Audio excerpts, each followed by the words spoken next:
Per video ini kita shoot ya, rupiah itu udah melemah sampai 18.181 per $1 ya. Ini kenaikan yang signifikan banget ya. Di bulan ini persis ya kita udah melemah 4% ya, dari 17.500-an sampai ke 18.200-an. Dan dalam video ini gue pengen sharing ke kalian gimana cara menghadapi situasi seperti ini ya, dimana rupiah ini terus-terusan melemah gila-gilaan. Dan menurut gue udah bilang ya dari video gue, mungkin buat editor bisa dikasih tunjuk ya, beberapa bulan yang lalu ya, bahwa rupiah ini akan ke 20.000 sebelum tahun 2030. Gue udah bilang ya, yang namanya itu fiat currency atau mata uang itu udah pasti selalu melemah. Kenapa? Karena pemerintah, bank sentral di luar sana, kita nggak ngomongin di Indonesia doang, ya di luar negeri dan sebagainya, itu bisa cetak uang terus-terusan. Jadi supply dari mata uang itu unlimited, sedangkan demand-nya itu sangat terbatas. Dan kalau kan pakai hukum supply and demand, ya ini udah pasti, ya ujung-ujungnya mata uang itu akan inflated bahasanya, mata uang itu akan melemah terus-terusan. Jadi ketika lu udah tahu ya, rupiah itu udah pasti melemah ke 20.000, nanti ke 25.000, nanti juga ke 30.000 suatu hari. Ini cuma masalah kapan aja gitu kan. Yang kita berharap ya rupiah ini melemah jangan cepet-cepet ya, jangan kayak sekarang, karena sekarang itu kita melemah 100 perak setiap harinya ya, rupiah against dollar. Nah sebenarnya ya dalam video ini gue pengen sharing ke kalian 3 solusi yang lu bisa terapin ya ke hidup lu buat menghadapi krisis badai ekonomi seperti sekarang ya. Ini pribadi gue terapin ke diri gue ya, jadi dalam video ini gue pengen bahas. Tapi sebelum itu ya, kalian itu perlu tahu data-data yang bakalan gue bagiin dalam video ini. Nah yang kalian perlu tahu ya, di saat rupiah itu melemah dan US dollar itu menguat, ini berdampak buat pebisnis, pedagang, UMKM semuanya di luar sana. Buat gue pribadi pun sangat-sangat berdampak ya. Jadi kalau kalian tahu, gue itu ada build sebuah platform namanya itu content.com. Itu platform buat Clippers itu cari uang gitu ya. Jadi mereka itu bisa submit video, dan video ini itu ketika dapat views mereka itu bisa hasilin uang gitu. Nah, content.com ini buat ngeran ya, ini kita pakai yang namanya itu API ya. Jadi kita ngambil dari luar negeri gitu. Kita ngambil data dari US. Dan ketika US dollar ini menguat dan rupiah ini melemah, cost kita itu naik ya. Jadi kita tahun ini ya, kita udah cost gue buat ngeran content.com itu udah naik 11% ya, karena rupiah itu udah melemah 11%. Kita juga lihat ada data ya, pedagang tahu tempe udah mulai rasakan dampak pelemahan rupiah. Jadi misal ya, tempe itu import dari luar negeri ya. Awalnya ya buat beli 10 kali tempe ini butuh $1. Dulu $1 itu 16.000 contohnya. Sekarang ya buat beli 10 tempe ini masih tetap sama $1. Tapi satu tempe ya, $1 ya ini udah di 18.000. Jadi pedagang ini udah bayar 2.000 lebih banyak, alias inflasinya itu 200 perak per tempe. Gitu ya. Jadi ketika kita bilang ya, apakah rupiah ini melemah langsung ada dampaknya? Ya, pastinya langsung ada dampaknya.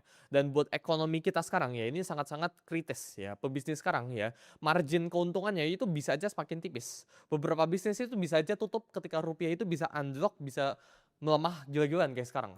Kita lihat ya, ini kinerja mata uang Asia terhadap dolar Amerika Serikat sejak awal tahun, alias year to date-nya ya. Jadi dari 1 Januari sampai sekarang gitu. Dolar Taiwan ya 0,2%, dolar Singapura ya ini bagus banget ya 0,6, ringgit 3,3, yen 3,1, dolar Hong Kong 1,7, yen 1,8 ya. Jadi yang sebelah sini itu masih dalam batas wajar ya menurut gue pribadi ya, kecuali ringgit ini ya. Thailand baht ya ini 3%, won Korea 4,8% melemah gitu ya. Peso Filipin ya 4,1%, rupiah India ya ini the second ya yang paling jelek setelah Indonesia, 5,0% ya, 5% ya pelemahan. Indonesia rupiah itu 7,6 year to date ya, bahkan ini kayak datanya harusnya yang up to date ya, yang up to date itu 11%. Jadi rupiah ya itu memiliki kinerja paling buruk satu Asia ini ya di tahun ini. Jadi dari sisi rupiahnya, mata uangnya, dari sisi pasar uangnya ya, pasar modalnya, dari sisi stock marketnya gitu ya, Indonesia itu juga mengalami penurunan yang paling signifikan dibandingkan dengan yang lain. Ini kalau kalian cek ya, Indonesia stocks drop nearly 39% ya from January peak ya, jadi dari 9.000-an turun ke sekarang ya kurang lebih 5.400-an, ini hampir 50% ya, ini sangat-sangat mendekati 50%. Dan ini ada analis ya dari luar negeri ya, jadi dari Singapura ya nama itu Maupet Mirpuri gitu ya. The next 2 weeks are critical ya. The market is looking for clear signs for fiscal discipline, policy consistency, and a strong commitment for macroeconomic stability. Maksudnya kayak gimana? Market sekarang atau investor asing yang di luar sana ya, negara-negara luar yang berinvestasi di Indonesia itu lagi melihat ya 2 minggu ke depan apakah Indonesia ini ya bakalan kasih regulasi-regulasi, kebijakan-kebijakan fiskal yang konsisten, yang disiplin. Ya karena sekarang regulasinya itu berubah-berubah. Ya bentar A, bentar B gitu kan. Ketika ada suatu company yang baru untung gitu, tiba-tiba dia rugi lagi gara-gara pemerintah buat kebijakan A dan sebagainya gitu ya. Dan ketika market itu mengalami penurunan, cara komunikasi pemerintah gitu ya, kita lihat strong commitment gitu ya for macroeconomic stability. Jadi menurut gue pribadi ya dari sisi pemerintah itu sekarang komunikasinya itu seperti ini ya di 9.000. Oh kita itu baik-baik aja gitu kan. Terus mengalami penurunan ke 8.000. Santai ya. Fundamental ekonomi kita itu kuat gitu. Kita di 8.000 sebelah sini. Gitu ya. Nanti turun lagi ya ke 7.000 sebelah sini nih. Masyarakat tuh udah teriak-teriak ya, rupiah udah melemah gitu kan dan sebagainya. Terus saya di sini bilang, oh santai ya, fundamental kuat gitu. Kita bakalan suntikin ya rupiah kita bakalan intervensi gitu. Terus saya turun lagi. Gitu. Sampai sekarang pokoknya kita bilangnya kita baik-baik aja, kita baik-baik aja. Menurut gue ini bukan style komunikasi yang baik ya buat masyarakat di luar sana. Karena ketika masyarakat itu udah bisa Google, bisa cek sendiri ya rupiah itu melemah dan masyarakat itu merasakan sendiri dampak dari mereka pribadi, dari pribadinya itu semakin susah. Ya barang-barang di sekitarnya itu semakin mahal ya. Ini kita tuh udah nggak bisa ngomongin kita tuh masih baik-baik aja ya. Karena ketika yang di atas itu tidak bisa merasakan yang di bawah, maka ini menurut gue kesenjangan yang lumayan signifikan buat pemerintah. Ini gue ngambil dari Bloomberg Terminal ya. Jadi gue ada tadi Google ya, News on Indonesia ya, top newsnya. Ini ada satu ya, Sell Indonesia. Ya, jadi di luar ya orang-orang asing itu udah mulai membentuk narasi untuk sell Indonesia ya, sweepstakes trading desk as Prabowo tightening script gitu ya. Global investors are rapidly losing confidence in Indonesia as the nation's stock stumble and its currency sinks to all-time low. Ya, jadi investor-investor luar ya itu udah mulai kehilangan kepercayaan terhadap Indonesia ya. Karena rupiahnya itu melemah dan stock marketnya itu menurun signifikan banget gitu ya. The benchmark stock index has stumbled to become the worst performer kayak yang gue tadi bilang. This year among other 90 global GOCs tracked by Bloomberg and the rupiah has weakened gitu ya. Jadi ketika kita bandingkan ya IHSG kita ya composite kita itu dibandingkan dengan 90 global ya di track sama Bloomberg ini paling jelek gitu. Foreign investors have pulled billions of dollars from Indonesia bonds and overseas investors have offloaded a net amount of Indonesia bonds and stocks amid concerns over Indonesia economic track record and policy credibility. Ya, jadi investor-investor luar itu pada mempertanyakan kredibilitas dari Indonesia ya, track recordnya itu kenapa kayak gini gitu. Jadi ketika semuanya itu lagi nggak baik-baik aja ya, tapi pemerintah itu ngomongnya oh baik-baik aja gitu ya. Ini kita lihat ada news ya dari Bloomberg Technos ya.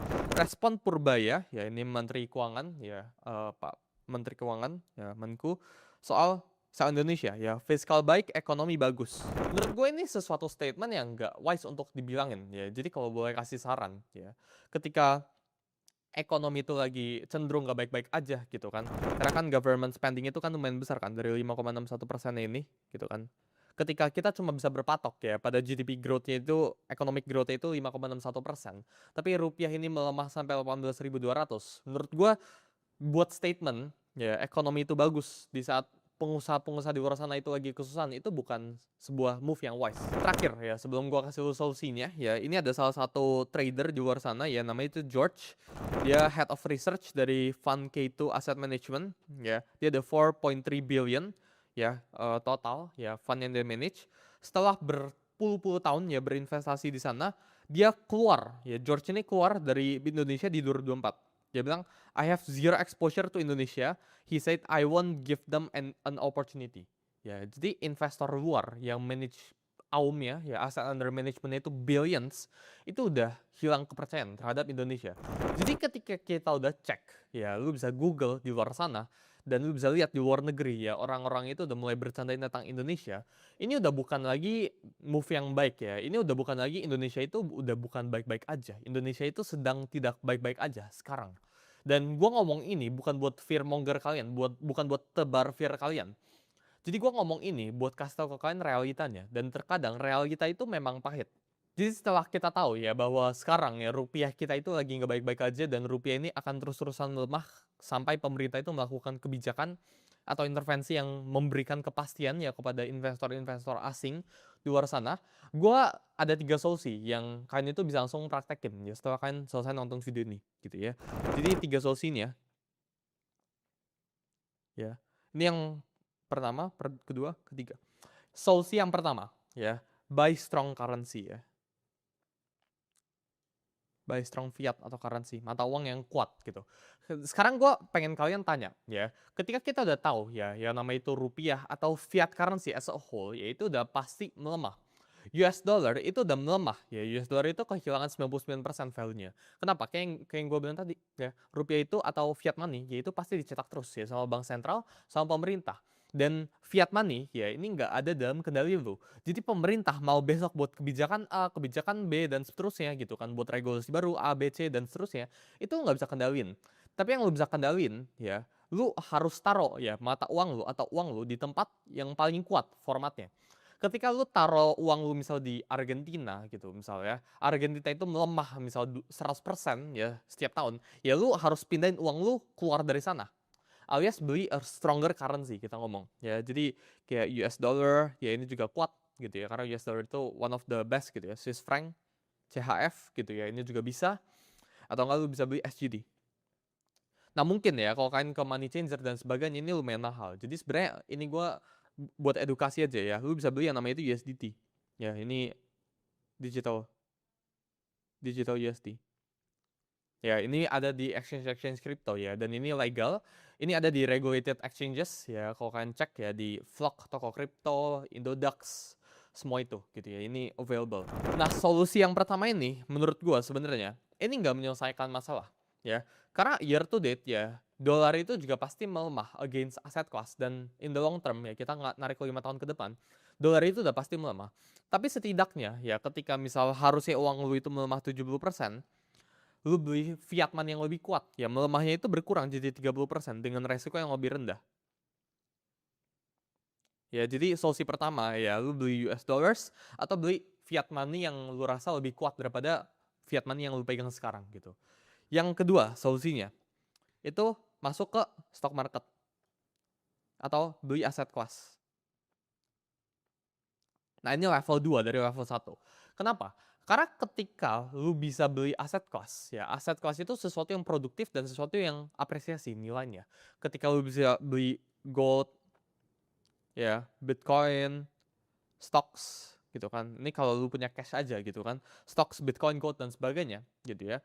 Ini mata uang lu itu bakalan semakin tinggi. Atau kalau lu nggak bisa ngambil resiko, lu bisa beli aja bonds gitu ya. Jadi ketika lu beli aset kelas ini tentunya di atas ini ya. Ketika aset kelas itu bisa ngasih return 5% contohnya gitu ya kan. 10%, 20% setiap tahunnya. Maka lu udah menang ya. Ketika lu dapetin uang ya, hal pertama yang lu harus pikirin ya, itu pelemahan dari mata uangnya sendiri ya. Jadi ketika misal gue dapet uang 100 juta sekarang ya, ini dalam 3 tahun kalau sekarang year to date ini melemah 11% ya, dan ini ke depannya 3 tahun kayak gini, uang 100 juta gue 3 tahun lagi ini bakal sisa 50 juta. Jadi gue harus segera pikirin cara buat dapetin apresiasi sebesar 11%. Dan itu bisa dapetin di stock market, ya di aset classes, atau enggak lu beli currency baru gitu ya. Jadi either lu beli gold, bitcoin, stocks dan sebagainya gitu. Bonusnya biasanya ya apresiasinya kalau beli stocks yang di luar negeri. Jadi either lu beli Swiss franc stocks gitu kan, Swiss stocks di luar sana, lu beli S&P stocks gitu. Bisa lu beli saham-saham di SG itu kalau lu punya akses ke arah sana gitu. Tapi intinya lu beli aset kelas ya dari uang yang lu punya sekarang.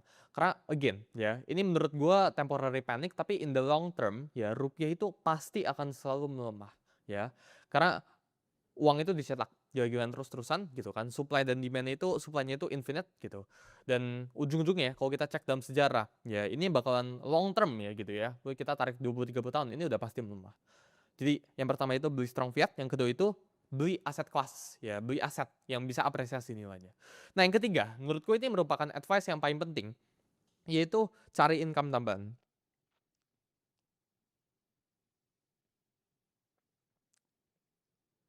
Nah, ini kenapa paling penting? Karena dari semuanya ya, lu harus tahu ya, kayak yang gue tadi bilang, Yang namanya itu pemerintah pengen buat kebijakan A, B, C, baik atau buruk gitu ya. Kita nggak ngomongin pemerintah kebijakan itu selalu buruk. Pemerintah kebijakan itu bisa baik-baik banget gitu. Jadi mau pemerintah buat kebijakan A, B, C dan seterusnya gitu ya. Ini kita nggak bisa kendalikan gitu kan. Lu mau besok tiba rupiah dibuatin kayak gimana pun nggak bisa dikendalikan ya. Lu mau turunin rupiah pun nggak bisa gitu kan. Kita para retail tuh nggak bisa turunin rupiah. Jadi yang lu bisa kendalikan ini apa? Ya, yang lu bisa kendalikan ini ketika lu dapat uang, ya convert uang lu itu ke mata uang yang lebih kuat atau beli aset kelas dan cari income tambahan. Jadi ketika misal gaji lu sekarang ya, misal hari ini itu 10 juta, ya, rupiah ini melemah 11%, maka purchasing power lu dalam USD ini melemah juga dong, 11% dong. Jadi ketika udah melemah 11%, yang bisa lakukan itu apa? Ya, lu harus cari income tambahan ya di luar dari jam kerja lu. Misal lu kerja dari jam 9 sampai jam 5 gitu kan.